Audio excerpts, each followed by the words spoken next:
Welcome to the People, Property, Place podcast with me, your host, Matthew Watts, founder and managing director of Rockborn. This is a podcast where I share the stories, views, opinions and career journeys of the movers, shakers, innovators and leaders in the real estate industry.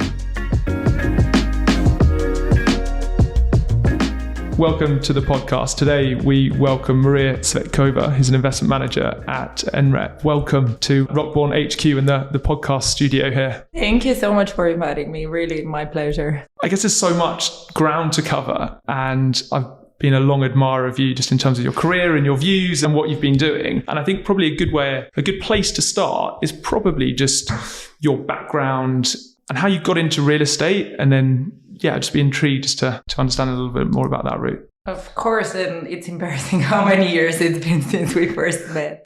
So my background, I'm originally from Bulgaria, born and raised. I'm sure you can hear it by the accent. I studied in an American school in Bulgaria, and then naturally a lot of my peers and I went abroad for university. So I ended up going to the US at Cornell, where I pursued my passion, what I thought to be my passion back in the day, which is architecture. I didn't know what I'm getting myself into, to be honest. So it was a 5-year professional degree, probably one of the hardest degrees one can sign up for, especially if it turns out it's not the right degree for you. So I went there, and pretty much first semester, I kind of realized I'm a bit different than everybody around me, who was a lot more design oriented. And I was always raised by a family of engineers. So logical thinking and numbers were always my strength rather than design. But I loved doing art. So I thought architecture is the combination of the two. Turns out it's more one than the other. So I started wondering, okay, well, given that this seems to be not the right choice, what do I do now? I have this great scholarship. I'm in this great university. I can't just give up that opportunity. So I decided to do something on the side. So in the US, you can do these things called minors. So I decided to do a minor in real estate. And it was completely, I didn't know what it is. It just sounded like it's the business side of architecture. So I said, okay, let's try it out. So I started taking courses, real estate law, real estate finance, property development. And I really loved them. It was all in the hotel management school. I loved the people. They were a lot more similar to myself. And I immediately knew that's probably where I belong. And funny story, I didn't know how exactly it will go from architecture to real estate. Fast forward 5 years later, I did finish my degree in architecture, and I did give it a try actually to work in architecture. I just always felt there is something missing. And so it was at Cornell when I went to a Women in Real Estate panel, I think it was. And there I met a girl who was also doing her master's in architecture, but moving into real estate. So we started talking, and 2 years later, she's the one that invited me for an interview as an analyst in New York at JLL strategy consulting team. So that is really how I got my first job. Really? Yeah. So I guess a piece of advice for everybody is go to events, meet people. It might not be obvious when they will come in handy and useful, but having a network from a very early stage is super important, and knowing people. And it's the most unusual situations when someone will reach out with a hand and help you out. And how much further forward in her career was she than you at that stage? She was probably 5 or 6 years ahead of me, I would think. And she had a similar background, similar route, similar interest, and she identified that in you as well. Yeah, a little bit, yeah. So she started off with business, then moved into architecture, and then realized again, architecture is not for her, so moved back into real estate now. So more specific business. So I was doing consulting, so it wasn't finance. And yeah, she definitely, being a woman, being an architect, obviously struggling to move into a new field, it's surprisingly difficult. I think it's a bit of a mouse and cat relationship with real estate and architects, and they seem to think poorly of each other. Funny enough, not of course when they're a client and a service provider, but in general, when it comes to career, real estate people look down on architects not knowing numbers, and then the other way around. My architecture professors are probably flipping when they hear someone goes into real estate, because there are people that don't appreciate design and all they do is try to make money, which I don't think either or is true, but that's kind of the general conception. You had a nice balance between the architecture and the design piece, but also given your family background and upbringing, the kind of the finance and engineering. But it was still surprisingly difficult to prove that. So in any case, someone needs to believe. Of course, when you don't have any experience, you're fresh out of university. Someone has to see something and believe that you're capable and you'll be able to do the job. And it's a lot about luck and timing as well. Who's going to be reviewing your application and what is going to click there. So sadly, it's probably even a numbers game. For me, it was just luck. But for a lot of other people, it's a matter of just making sure they apply to many places. And again, they speak to people. So at least they're not just a CV out of many CVs. Yeah.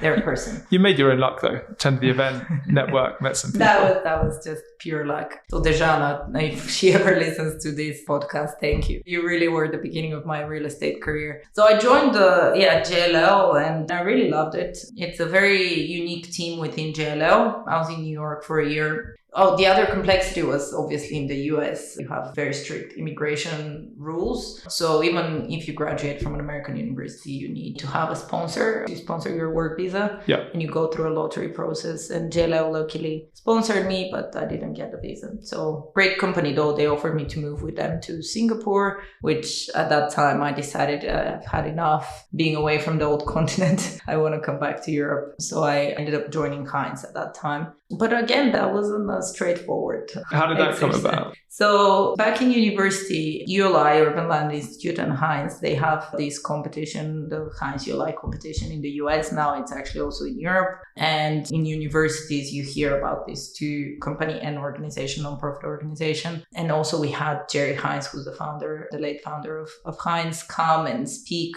about his passion about design and how he's worked with some of the greatest architects. So he actually was invited by our architecture school. So in my mind, that was the company that combines it all. Yeah. So I had told friends, I mean, it's actually embarrassing. I had told friends that there is this one company that I really want to work for. And then back in the day, I wasn't big on LinkedIn. I think it was just about the beginnings of LinkedIn. So I didn't know how to use it. So one of them said, through LinkedIn, you can search whether you have mutual connections with somebody who works there. I was like, I didn't know. How do you do it? So a good friend of mine showed me how to do it. And it turned out I do have a friend who knows somebody who works there. So she introduced me. I asked whether she can introduce me. Yeah, and we met up when I was in New York. I was already in New York, yeah. And he was doing fundraising at Heinz at the time in New York. And he said, I'll put you in touch with a girl who's in my team in London. When you're in London, because I think I was already feeling that I'm not going to get the lottery. So I always wanted to move to London as an English-speaking country in Europe. And he said, I'll introduce you to this girl, Patricia, and she's one of my closest. And I'm mentioning the name because that keeps reoccurring throughout my career. And next time you're in London, you should speak to her. So I did get in touch with her. And as I was flying over London all the time through London on the way to the US, one time I met up with her. She also introduced me to one of her other colleagues who was an engineer, who moved from engineering to Heinz, Adri, and still very close friends. I would call them friends here in London. And they were super nice. And they said, we're currently not looking to hire. Heinz was quite small at the time. Yeah. In Europe, not small, but much smaller than it is now. So nothing worked out. But I was patient, and a year later, when I finished with JLL and I knew I'm moving to London, I said, do you happen to have something? We met up, if you remember, 9 months ago. And she said, actually, yes, our investment team is looking for an intern. And I was a proud analyst of 1 year of experience. Doing consulting at JLL. Yeah, doing consulting. How can I become an intern after this great experience that I had at JLL? But in any case, I started interviewing because I also realized that consulting, whilst it was great as a first job, because you get client exposure and it's a front-facing role from very early on. And consulting, do you specifically mean, is it corporate real estate? Corporate real estate consulting. Yeah. So basically portfolio strategy, workplace strategy, and all that has become very big recently with COVID. And people and process was the third kind of business line, which basically was how does corporate real estate teams sit with the broader organization? It was typically banks and insurance companies, and how do they make decisions based on the needs of the business? So it was you meet people in the C-suite of banks and insurance companies because they, let's say, are relocating their headquarters and they're making a decision of how much space they're going to take. Where are the employees based and how do you attract talent? So it was very interesting, but it wasn't development. And I, in my mind, thought I want to be doing development. That's what the client of the architect is doing. So that's where I want to go. I have always very clear thoughts about what I think I want to do, and then I do it, and sometimes I prove out to be right, sometimes I prove out to be wrong, and then I move on, which is okay. I think it's, again, having this kind of investment hypothesis in your head, where you want to go. So Heinz, obviously being a very famous developer, I didn't really know they have an investment team, but I said, yes, I will speak to your investment team for this internship. And I met them, and I even had to do a modeling test. I was absolutely terrified. I remember going to their offices in New York doing this modeling test. For the job in London. For the job in London. Thankfully, the New York team completely forgot about me. So they left me there for 4 or 5 hours whilst the modeling test was supposed to be only 2 hours. I think that's what saved me, because I don't think I would have managed to do that modeling test otherwise with the level of financial knowledge I had at the time. Had you even practiced beforehand? Was that even part of your Only minor? in university, I had a real estate finance course. So I don't think being in university is enough to do a modeling test. That's why a lot of times people start with investment banking or an investment role of some kind before moving to the buy side. But a bit of luck there. You're clearly tied into meetings and this left you in the meeting room cracking out with your model. Who knew how much they cared about the modeling test for an intern? I don't know, but I think it was, again, one of those concerns that kept being raised. You're an architect. But again, one of the 2 people that were hiring was an architect as well. So Daniel Chang, he's now in sustainability as well. So I think, again, it's luck, but it's also you end up having the conversations progress with people that are more similar to you. So I think it's partially luck, but it's partially also just fate and the fact that you end up in the same place. Yeah, but a lot of hard work, and you're probably playing it down in terms of like the networking events and showing up and the rejections and the conversations and opening as many doors as you can for yourself, and things come off. For sure. I mean, I've knocked on a lot of doors and a lot of them have been closed. So I just kind of, I guess I'm presenting it in a very positive way, but in reality, it's really not that easy. And luckily we're humans, so you end up remembering only the positive things, not so much the negative. Your mind kind of filters out the negative over the years. But for sure, it requires persistence and trying to connect at a personal level. And that doesn't mean someone makes you a favor. You still need to do the work and you still need to have the skill set. But that's 90%. But the last 10% that's going to make a difference between you and another candidate is that personal touch and personal connection with the people. So anyways, I ended up getting that job with Heinz, but I was still not sure that having a 5-month internship is going to lead anywhere. So I kind of had a backup. So you put your ego to side. I put my ego to side. Took the intern opportunity, got the flight to London. Managed to even negotiate a salary for an internship. I still remember Peter Epping, the way he reacted to my silly attempts to negotiate an internship salary. And we still joke about it years later. But yeah, I came here, started the internship, but I felt like I have to have a backup because it might not go in the right direction after the internship. They might not even have a role at the end of it, a full-time role. So that's maybe less honorable side of me here speaking. So I definitely, for those of you listening, don't recommend you do that. But I think it's always good to have backups or alternative scenarios if things don't work out the way you want it. So I had a full-time job in parallel lined up with Deloitte Real Estate Consulting. So very similar to what I was doing with JLO in the US, but here in London with Deloitte. Interesting. Kind of a step back into what you want. You didn't want to go back into that space, but it was a safety net. it was, I guess, a step forward from a seniority perspective. So I still was excited about it. But yeah, I wanted to switch fields, and I was aware that that is one thing that I was very conscious that until I find the right place, I know that I'd be probably moving laterally rather than upwards.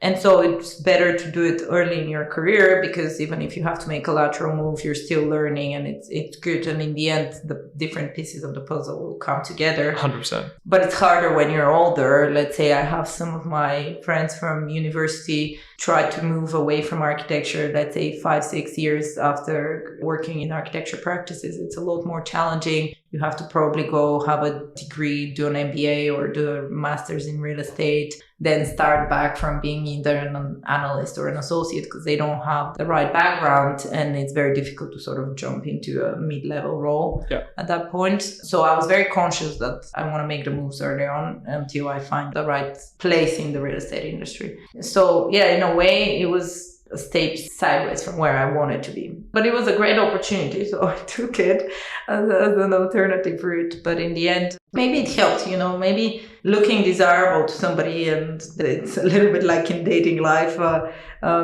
Maybe it helped Heinz when it came to the end of the internship. I told him, look, I need to make a decision because I have this other job. And they kept it open for you, did they? We didn't discuss it until the end of the internship. So it was the moment at the end of it when we had that conversation and they said, yes, we have a position for you. Do you want to stay on? And I said, yes, of course. I've always dreamt of working here. So I kind of ended up in the investment team, to be honest, by chance, just because they had the open internship position. And to be honest, at the time in London, they had the UK team and the European team, and the European team was only doing investment. And the UK team was pretty heavily focused on investment at the time as well. Now they're doing more developments. They bought a big site in South Bank. And historically, they were doing developments. But right when I arrived, there was no one in London that was doing development, really. Neither in the UK team nor in the European team. So I ended up doing investment by chance. I never really thought of it. I mean, it's always been kind of I would have thought I don't capitalize on the architecture background if I do investment. So that's why development was always in my head. So your point of reference. Yeah, the point of reference, the sort of in between the two fields. But by chance, I ended up in investment, and I actually really liked it because it's a bit more dynamic in a way. Because in development, you have a project, you end up spending at least a few years, even as a developer. Maybe the benefit is as an architect, you work on only one project, typically. As a developer, at least as a junior architect. Yeah. And as a developer, you maybe have 2 to 3 projects, but they all run for many years. You take them through planning up to completion and sale. Different stages, right? Yeah, in different stages. Whilst in investment, you see a lot more things. And you also don't need to be as local. So you could be looking at pan-European investment. Very difficult to look at pan-European development, and you need people on the ground to work with to do that, either in-house or trading partners. So again, I think lucky chance that I discovered that and I liked it and I was actually good at it because it's much more numbers heavy. That aside, I had no background in it. So it was a rough 2 years at Heinz. It was a steep learning curve, and thanks to all of my colleagues who bared with me whilst learning, because it's clear that I had a passion, but I didn't necessarily have all the right skills in terms of finance. So were you part of an analyst cohort, or were you kind of assigned to an investment manager or a director? And were you siloed in terms of a particular geography, asset class, or? So I was a fund analyst. So I was, call it siloed to the core fund, which was at the time the largest fund. It was running already for 10 years. And yeah, I mean, I think the most I learned was from a dear friend of mine, Kai, moved back sadly to Germany. But yeah, he was the sort of senior analyst / associate in the team that taught me a lot, really day to day. And then, yeah, there was a director. So I was kind of working in between asset management and investment management already. So I was working with 2 senior people, but they were working across different funds. So they had less time to spend day to day to explain this is how you model, this is how you do.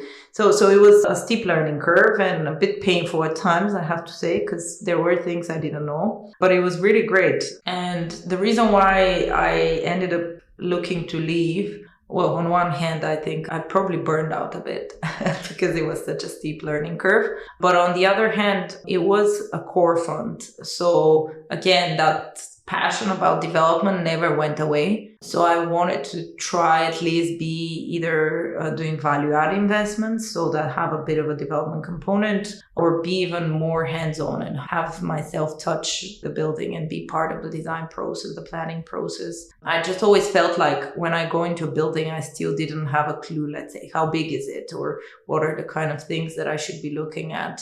So I wanted to do that, and I actually had some conversations with Heinz Ireland because they were pretty active on the development front at the time to move there, but I ultimately also didn't want to switch cities. So that was another consideration, that I wanted to stay in London. So that's how I ended up leaving Heinz, just because there was no real opportunity to do what I am interested in at that time. But at the time, as a fund analyst, working across investment and asset management, I'm assuming you learn how to build fund models from scratch, but also models at the asset level. And so that's probably why you're so burnt out, right? Because you're covering transactions and asset management. Any sort of updates in terms of the business plans you're having to remodel, update, support on new transactions, and what effect that would have in terms of including that into the wider fund too. So exactly, yeah, it was pretty full on, especially because that, and combined also with track record, and there was 10 years worth of history, and any new investor, because it was an open-ended fund, so we were always in fundraising mode. Any new investor would obviously ask about different track record questions, and sometimes the people that started in the fund weren't there, or the information wasn't there. So trying to pull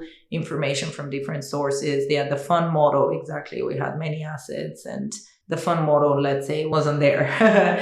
So a lot of times, these are quite complicated things that I think, especially in the transaction world, people don't think about. They kind of want the transaction to be done and move on. Also at the time, Heinz had decided to use Argus for transactions and for investment. So we were tasked to essentially train everybody in Europe on how to use Argus. And it was a combination. The German team had created this template which combines Excel and Argus. It was a nightmare also dealing with people who just don't want to use Argus and trying to sort of politically mitigate that, because to go to IC in the US, you had to have everything modeled in Argus. But yeah, you're absolutely right. Yeah, updating the business plans with the local teams who are kind of the asset management team, and we're fund level asset management. It was many different countries with many different sort of cultural nuances, should I say. There was the Italian team, very different from, let's say, the German team and how they do things.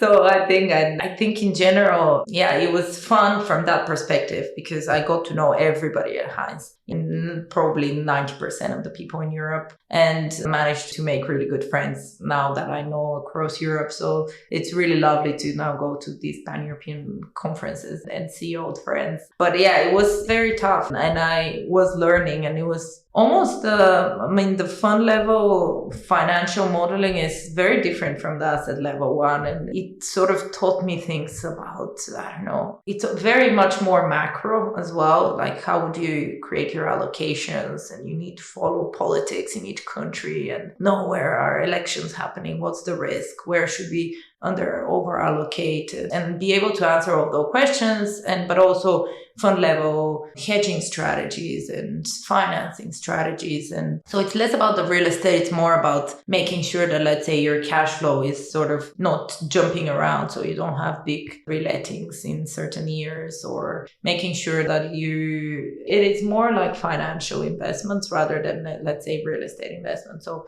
it really didn't matter at my level at that time whether the building is 4,000 square meters or 5,000. And it was nice to understand what's going on with the building and what kind of event was run and what the tenants think. But ultimately, that was the local teams. Yeah, they're responsible for the day-to-day piece. You had a lot on your plate at the fund level. Yeah, for me, it was more how we benchmark with other funds and fund level strategies and tax and things like that. But that must have given you a great foundation. Drawing on your architect and desire to get into development, but really refining your financial skills, covering quite a broad range, but relatively high level at the fund. It was my financial training by far. That's when I learned the basics and I laid the foundation, really. And then from there on, I think I've added new pieces to the equation, but it was never sort of the same steep learning curve. I think it was just adding on top of the base that was already there. So it was great. And also that's when I really started sort of shaping my profile in sustainability, I would say.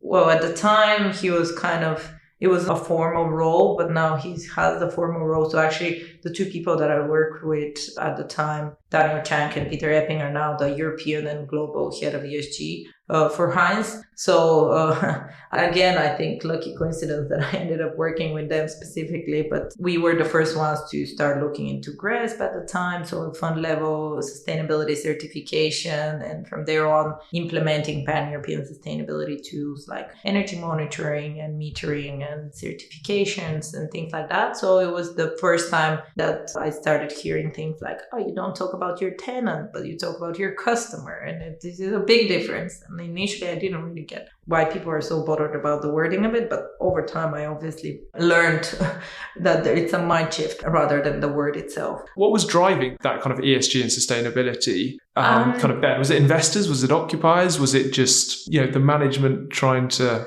I have to be completely honest, at that time, which was, I'm not going to say how many years ago, but a few years ago, it was the investors, actually. I remember having this 1 year long due diligence with a Dutch investor looking to invest a big ticket into the fund. So we were willing to do anything it takes. And Heinz has always had the roots of sustainability, but at sort of development level. So development by development, the team will drive it because they believe in it. But there was nothing at a sort of governance level, overarching consistency of doing that across the board. So it was initially the investors, I have to say, but it was always in the DNA. I think first movers always have to believe in it, and it's just sometimes external forces that make your mind focused on it, but you need to have it inside you. So it was the investors, and then over time, I think now it's a requirement from across the board. It's tenants as well. I mean, it's especially the corporate occupiers.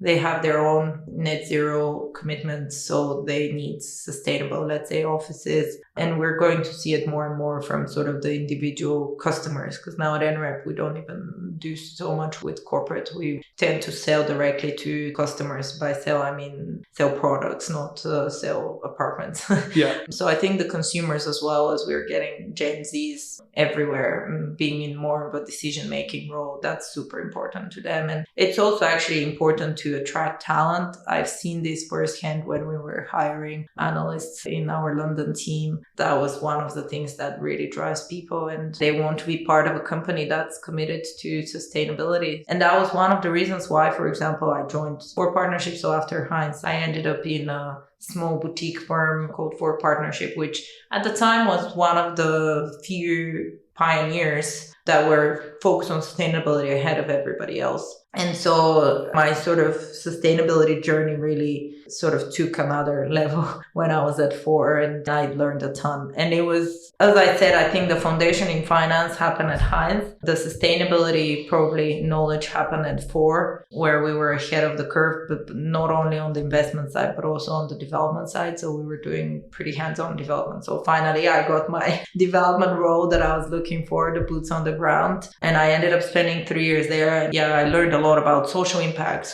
measurement, how to build sustainably, really kind of to the nitty-gritties of it. So negotiating with a contractor, where are they going to procure their steel from? Should it be British steel to support local jobs, or should it be European steel that has maybe higher recycled content? And what are the transport costs? And really diving into the details of it, which was great from a learning perspective. Of course, also understanding different M&E systems and sustainability certifications, and in the planning process, how you integrate sustainability and how you sell that story, because it is actually quite important for getting the license to operate, in the sense the local authorities trusting that you should be the one building that building, and they might be willing to give you more space if you do it the right way. So in that sense, I learned a ton.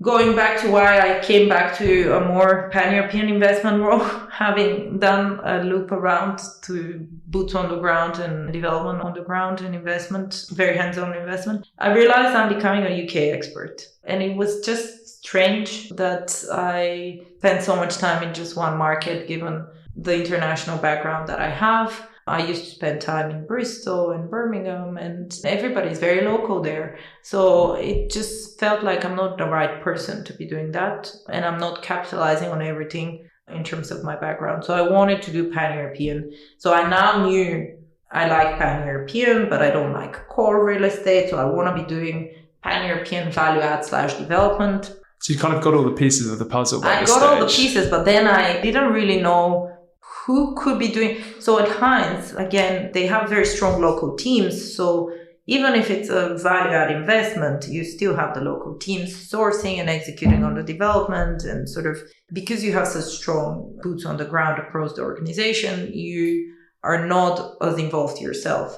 So I kind of also figured out that the one model that I haven't properly worked out maybe is the pan-European with operating partners, because you need to manage them. They're still external parties. So as much as you have boots on the ground, you still have to be a bit more closer to the assets than, let's say, in the case of Heinz, where you trust your internal team a lot more.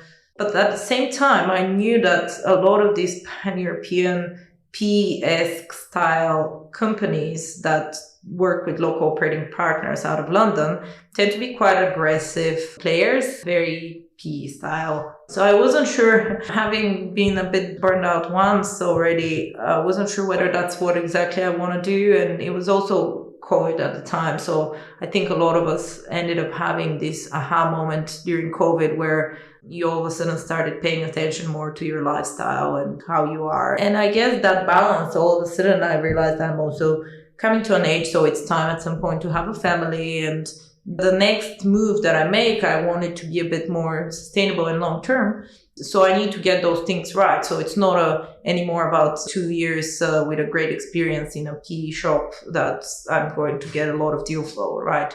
I can sort of swallow it for 2 years, but that's not ultimately where I was at that point. So I was looking for too many things. So I figured that I might not find a job. So I might be looking for things for quite some time. And then as I was telling all these thoughts to my friend Patricia, I think I told you that that's a name to remember, the one that brought me to Heinz. She was saying she at the time had just recently moved from Heinz to KKR, leading the fundraising at KKR in Europe. And we were talking about it and she said, yeah, actually, let me introduce you to the firm that ended up recruiting me for KKR. And I mean, I don't know whether I'm allowed to say that because they're obviously a competitor of yours. No, it's all good.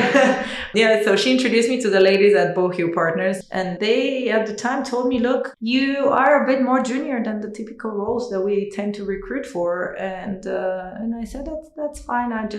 It's nice to introduce to each other and you know what I'm looking for. So it might be years. I'm patient. And yeah, it actually happened a month later. They said, actually, we're looking at a very interesting mandate where we're trying to hire a whole team in London. And it's a pretty difficult, obviously, task because hiring one person is one thing, but getting the right balance and the right fit with an organization that's not based here and with a team that's not existent yet is tough. But I think you should have a think about it because the sustainability angle is there and it is looking at pan-European stuff. And it just kept getting more and more of the check boxes in my head that I had for the next job. And when it's the right thing, it just kind of, happens naturally. So I ended up probably interviewing for half a year, I would say. It took them a long time because they didn't have a sort of a fixed idea of how the team is going to look like. I think they changed their mind a few times based on the conversations they had with different people. And in the end, I was super happy to join NREP. Funny enough, everybody else that they hired at the time was all Nordic, so I feel pretty honored to be part of the... So they were Nordic, they were... Nordic of origin, yeah. But based in London. Some of them moved actually from the Nordics as well. But I think the partner who's based here in London, he's also the other non-Nordic person. So he wanted a bit of a sparring partner. So you were one of the founding members of NREP in London. Yeah, we were the first hire. 4 of us were the first hires. There was a partner who ended up setting up the team, and now it's actually growing. I can't even follow the growth anymore. We're moving to an office space. It was quite startup-y, so it was a large organization in the Nordics, but a startup in London by a mile. We are still based in a service office box, as we call it, here just down the road. And it was only 5 of us now. I think it's about 20 because we also have a climate tech fund that's co-located with us, it's very closely connected to NREP. It's essentially our VC arm. It's called 2150, and it's a great thing to have somebody looking at climate technologies because these are things that we could implement in our development. It's early days. We've recently just made investment last year, so there hasn't been too much integration yet, but I'm sure over the years this will come in. It's a long-term commitment, so it will come in super handy to be ahead of the curve when it comes to sustainability. And yeah, there are more and more people actually joining the London office. There is another partner who's setting up an infrastructure investment team. Our team is bigger now, and there are more and more people joining. Our CFO is based in the UK. We have fundraising. It's growing, and it's kind of cool. That was one of the reasons why I thought it's an interesting opportunity, is because it is a chance to combine what I had at 4, which is a startup. Or it's not a startup, but it's a small team, a very small team, and a large organization behind that can do fundraising. And ultimately, we have quite large funds. We're the largest Nordic investment manager, so we have 18 billion of assets under management. It looks like 600 people. 600 people. Loads of different offices across the Nordics. So there's real scale there. There is real scale, but in London it was very small. So it was kind of a cool opportunity to have a bit of both worlds and be pan-European. And the fund that we're looking to invest with in Europe is the Opportunity Fund. So we are comfortable with development. We've been doing development in the Nordics. Of course, in new territories, we don't have the boots on the ground yet. So it's actually the way we're looking to grow in Europe. It's a combination of the PE-esque style operating partners,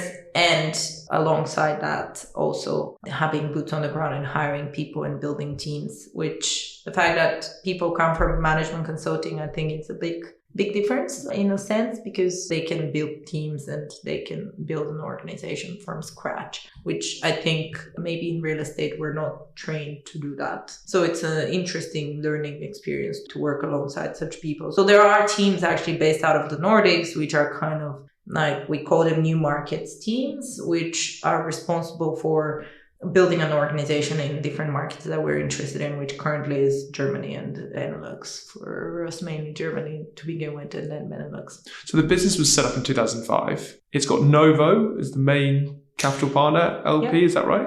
So it was originally set up by 3 founders that are still very much involved in the business. And just as an example, they have side ventures now. So one of them, his side venture is 2150, the venture capital fund. The other one has an impact fund called Home.Earth. And so, but very much, they still sit on the IC. They still, at a strategic level, are there and very much set the vision of the company but day to day, they're very good at sort of letting things go. I think that's super important for a company when it's looking to grow, is for the founders and for people who have decision-making power to be able to let that go and let somebody else decide. And it's having that mandate is super important for NREP at every level. So a lot of junior people end up taking a lot more responsibility than other junior people in our competitors. So that's one thing that I think, I don't know whether it's a Nordic value or whether it's the consulting mindset that in order to have people motivated, you need to give them mandate.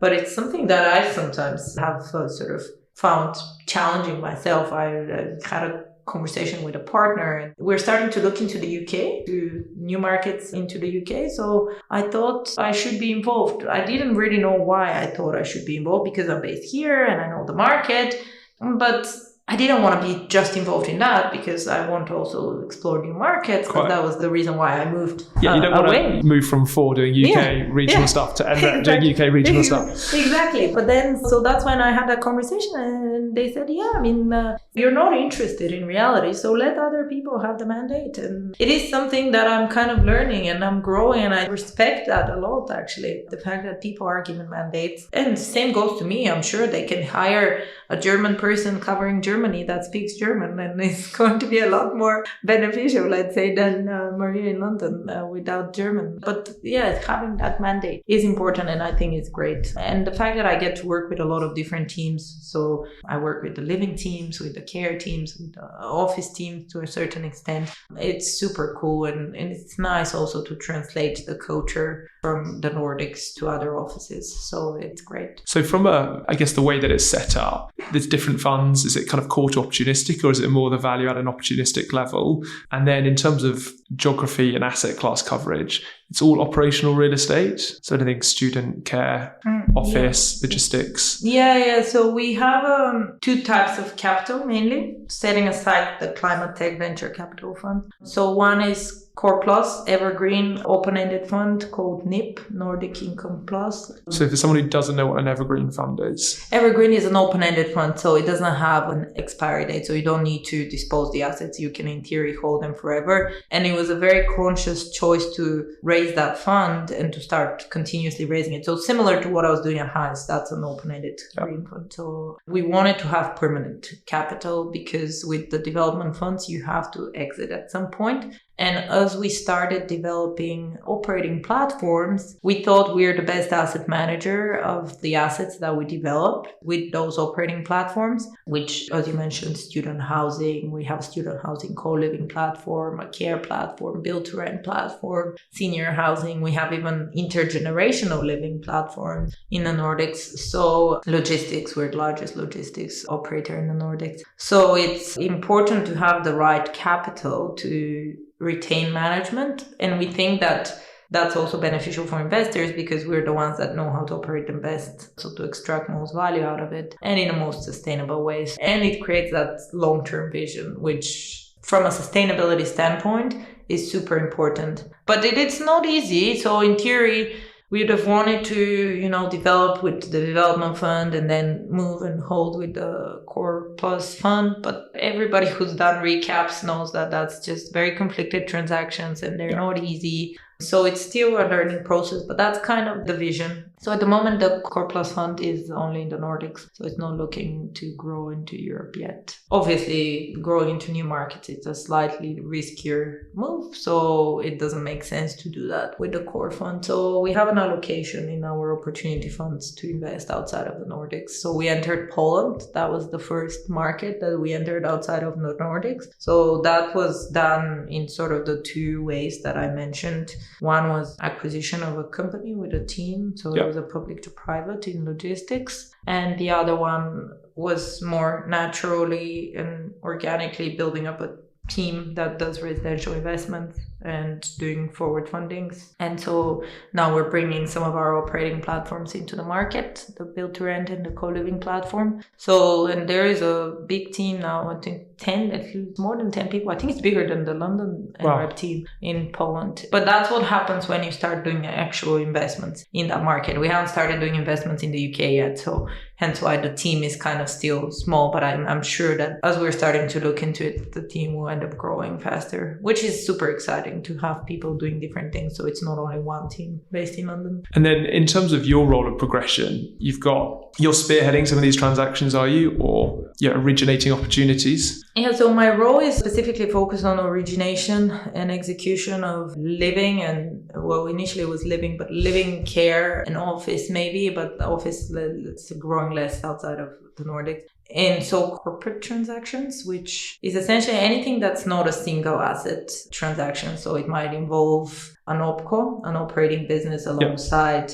It might be looking at a developer. It might be a more complex joint venture. So it's working with what we call the business lines. So let's say the living team in making sure that we work together so we know what kind of product we're interested in and what we should be delivering. So yeah, currently focus on, I would say, residential, the broader living asset classes in Germany. That's kind of my main focus. So hopefully finally you'll hear about some transactions in the coming months. So it seems like kind of career today, from the engineering background through to architecture, design, financial analysis and underwriting, asset management, development, transactions, you've kind of found a position that incorporates sustainability at the heart and something you're kind of really passionate about driving from a pan-European perspective without burning yourself out too much. I mean, we haven't spoken about the hours that you're pulling. I'm sure you'll underplay those, but no, it sounds like you've got a hell of a lot on your plate. I think for now, the burning out, so I think there is a great culture in the Nordics in general. There is a lot of respect for family and for work-life balance. And that's something that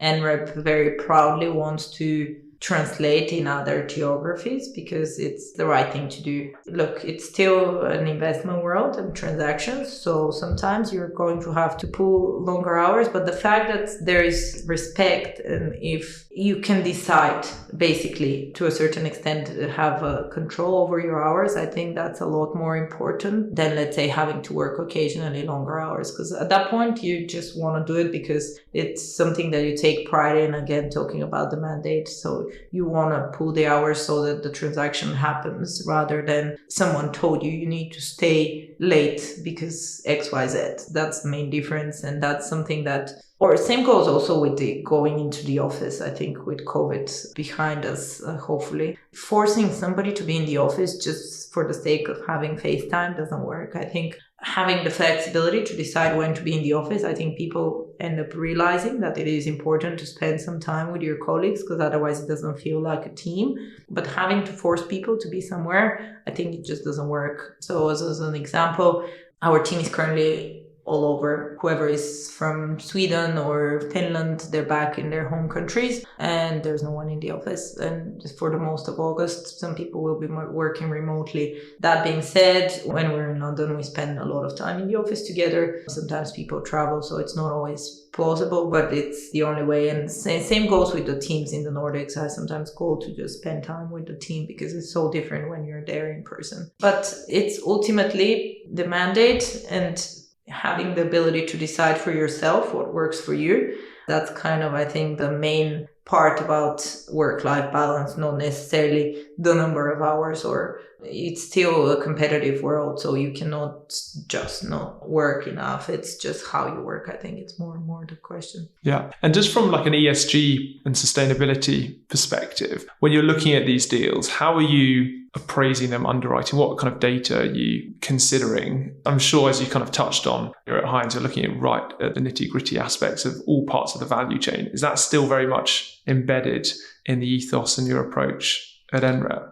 The nitty-gritty was at 4. I think 4, at Heinz sorry. it was a bit more, given that it was fund management, it was a bit more higher level. Yeah, to be honest, because of the nature of the transactions that we look at, they tend to be more than one asset. So it's a lot harder to go into the real details. So it's more about making sure that you work and invest in teams that have the right motivations and that they will go into the nitty-gritties and they will buy into your vision. So it's a bit more about asking the right questions sort of during due diligence to just ensure that these people will follow through. So as an example, I guess, we have a pretty ambitious net zero target of 2028. So now that we're looking to work, to be honest, everybody is kind of inspired and motivated. No one has a clue how we're doing it or how we'll do it.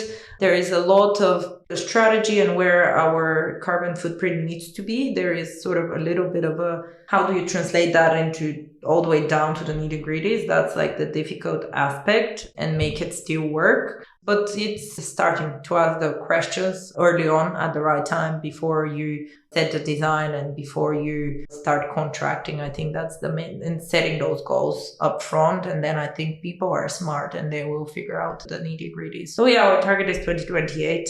We need to have 12. There is a pathway down to the 2028 net zero. So at the moment, we should have carbon footprint of no more than 12 kilograms of CO2 per square meter per year. 6 for operational, 6 for embodied. 6 for operational is easier, I think, to achieve just in general. If you have electric buildings, and we have these so-called energy machines, I think we call them in the Nordics, where you combine essentially renewable, let's say solar with ground source heat pumps, and you store your generated electricity for use because of the volatility, obviously, of the renewable sources. So we have those sort of M&E. So M&E is super important for the operational carbon, but it's also having an efficient building as well. But I think the efficiency we've got figured out pretty well at this point. So it's more about the M&E system. The big question is around embodied carbon, and that is a very difficult one, and we're trying. So this is where I know we talked earlier about our short projects. 10% of our projects at NREP aim to put sustainability first ahead of financials. And so it's impact first. And those 10% of the projects, we kind of have fun and experiment with. You kind of write off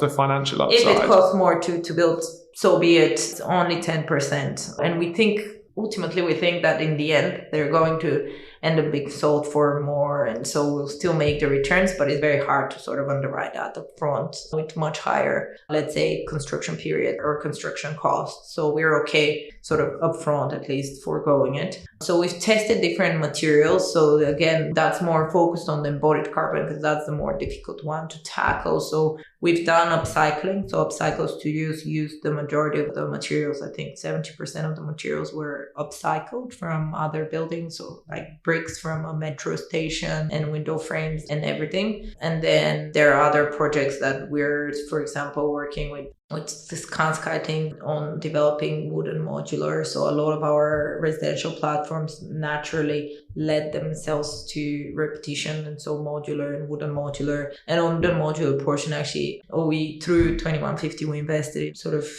part of the modules manufacturing that optimizes the material, so use less material. And we're going to be spending even more and more time with the different sort of sources of capital that we're looking to have, whether it's the climate tech fund or whether it's the infrastructure fund or maybe even buyout fund, who knows, to invest and incorporate wooden modular in the future. We believe that that is one of the best ways to have a sustainable and to neutralize embodied carbon. Or, of course, retrofitting. I mean, that's the other one, but it depends on what market you're in and whether there is the right product to retrofit. So in the Nordics, there is less of that, but in other markets, let's say like London, where you have a lot of office buildings that maybe not fit for purpose, I think it makes total sense to retrofit. And same goes, I've heard that a lot of companies looking now to retrofit, let's say, hotels that are no longer post-COVID sustainable, where they were managed by, let's say, small operators. So there are opportunities to do that, but I think it depends. When you're looking at a pan-European level, it really depends on what market you're looking at and whether there is the right product to retrofit. So you need to solve the embodied carbon issue for new development in any case, because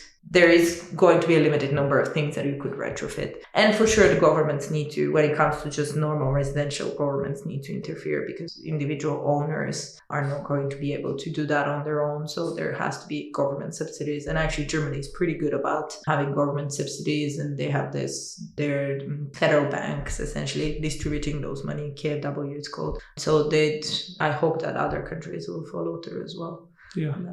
As we kind of draw to an end, what advice would you have for people coming through, entering into the world of real estate now, and specifically for ladies coming into the world of real estate? Yeah, what advice would you have for people coming up through now? Well, first of all, I'd hope that we don't have to be put in a separate bucket soon enough. And sadly, I do think that somehow we need to tackle, I think, the grassroots first when it comes to gender balance. I don't think there is anything other than a numbers game from up front. So I think a lot less women study finance. That's the issue. So somehow bringing in more girls early on to see that it's actually not that scary. And actually coming from Eastern Europe, that's something that's really good about Eastern European countries, is that because of the former socialist regimes, there is a lot higher participation of women in the workforce, and women are not scared in general in working with numbers and finance. And you see that across everything that has to do with numbers, whether it's tech, whether it's engineering, whether it's finance, you just see a lot less female representation. So as a whole, I think we need to probably speak very early on with high school students even, so that before they select their university's degrees, because afterwards there will be a certain level of women, let's say, that fall out because, let's say, when they're taking care of kids, it's just natural that you will have a certain percentage. And when you start with a very low base as well, it's never going to be the right balance. But as a whole, I think the industry has changed tremendously, and there are a lot of women. And maybe because I am a woman, so I end up going to all these women in real estate events. So I know them all, but there are quite a lot of inspiring ladies. So I don't think anybody is treating us differently, and I don't think we're any different. I think it's just to begin with less of us, that's all. Advice in general for newcomers to the industry. Yeah, I mean, as I said earlier, network is important, but don't view it as a networking. So as soon as it becomes fake, it's not going to help you. So just make friends, connect with people at a personal level,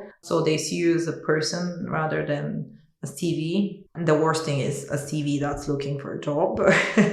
And be patient. I think that's the other thing that maybe I was the same as a younger professional, but that's something that I see with people that I speak to that are a bit more junior than me, that there's a lack of patience. People want to grow fast, and they, especially boys, they tend to be quite alpha, and when they're good, they just want to grow very quickly. I think it takes time, and even and if you're good, do the right thing, you will get rewarded, is what I'm trying to say. And don't try to follow just brands for the sake of following brands as well. I also was a keynote speaker at CAS, and what I came to realize is that a lot of people just like still, sadly, in finance, the sound of being an investment banker, or just figure out what's right for you. It might be that this is what's right for you and that's what drives you, but don't do it just because it sounds good, let's say, to be on the buy side and be in a private equity fund. Just do it because that's what's right for you. So ask the questions, what is interesting for you? What are your skill sets? What are you good at? And if you end up in a place where you hit on both and capitalize on your strengths, but also you're passionate about, the opportunities will come to you. You don't have to chase them. So that's kind of my advice, I guess. And don't be afraid of change. I think if something doesn't feel right, just look for either for opportunities internally, or look for advice on how to fix things, or move on if you see that there is no the right opportunity. And always keep a good relationship with people that you've worked with in the past, whether it was a positive or a negative thing. You've learned things on the way, and these people gave you a chance and gave you an opportunity to learn from them. So yeah, be grateful and keep a good relationship, because you never know when the world will turn and you'll see those people either as a partner or competitor or future employer or employee. So yeah, that's just a piece of advice. It's rich advice and stuff we should all take really to heart, because I think it's fantastic. I think more people should heed that. To finish then, just in terms of our namesake, People Property Place, if you had £500 million to spend, who are the people, what property, and which place would you be looking to invest that money? You didn't tell me you were going to ask me this question. I didn't. Let me think about it. No, I mean, it's very tough. I think there is no right. I'm going to be very political here. There is no one place or one person. I believe the future is in operational real estate. So it definitely will be in some sector that's more operational. I think with the current high inflation environment, you want to be in a sector where you can control your revenue and inflation, so you can capture inflation rather than be fixed with some long-term leases. And so you capture also market changes in supply demand more easily rather than be active. So it's something where I could be active. And I'm very passionate about alternative living. So probably if I had 500 million, I would put them in senior housing. I think the aging population, and just across Europe, it's a problem. It's not an easy problem to fix, but I firmly